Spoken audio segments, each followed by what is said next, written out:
மகிமை உண்டாவதாக.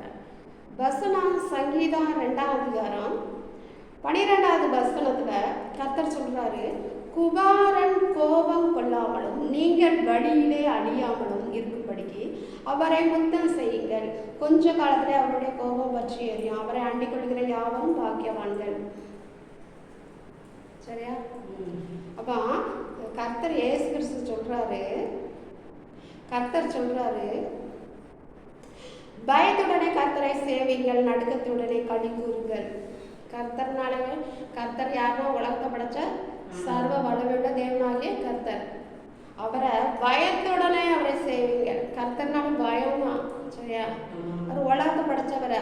நம்முடைய சுவாச காத்து யார் கையில் இருக்கு?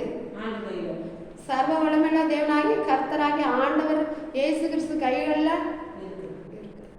அதைத்தான் கர்த்தர் சொல்றாரு, குமாரன் கோபம் கொள்ளாமலும். அப்போ இயேசு கோபப்படாமல் இருக்குன்னா நீங்கள் வழியிலே அழியாமலும், போகிறப்ப வழியில் அழியாமலும் இருக்கும்படிக்கு அவரை முத்தம் செய்யுங்க. அவரை முத்தம் செய்யுங்கன்னா அவரை ஆண்டவர் இயேசு கிறிஸ்து சர்வ வல்லமையுள்ள தேவனா இருக்கிறார். நம்முடைய பாவங்களை மன்னிக்க அவருக்கு மட்டும் அதிகாரம் இருக்கு.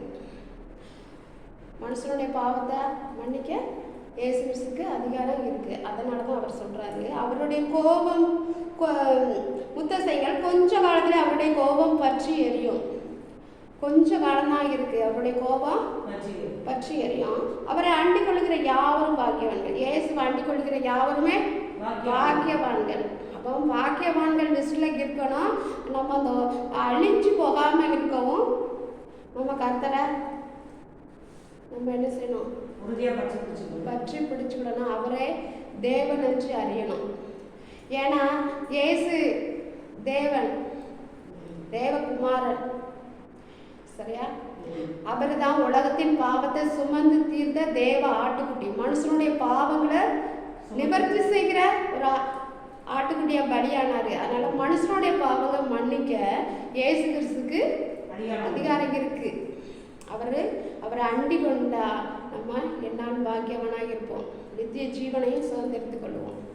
சரியா? அதை தான் கர்த்தர் சொல்றாரு, அவருடைய கோபம் பற்றி எரியும். அவரை அண்டி கொள்கிற யாவரும் பாக்கியவான்கள். அப்போ ஆண்டவராக இயேசு கிறிஸ்துவை நம்ம அவர்கிட்ட நம்ம நல்லா இருக்கும்போதே கர்த்தரை விசுவாசிச்சு நம்முடைய பாவத்தை அறிக்கையிட்டு அவருடைய பாதத்தில் பணிந்து நம்ம ஒப்புரவாகணும். அப்போ நம்மளுக்கு நல்லது, நம்ம பாக்கியவானாக இருப்போம். சரியா?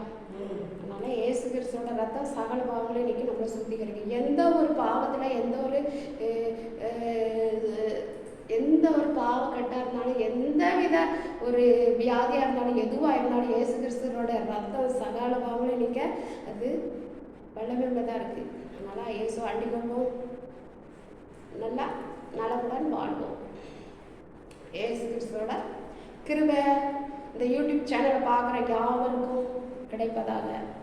இந்த யூடியூப் சேனலை பார்க்குற யாவரையும் கர்த்தர் தாமே ஆசீர்வதிப்பாராக. இயேசு கிறிஸ்துவின் நாமத்தில் ஜெபிக்கிறோம் நல்ல பிதாவே, ஆமென்.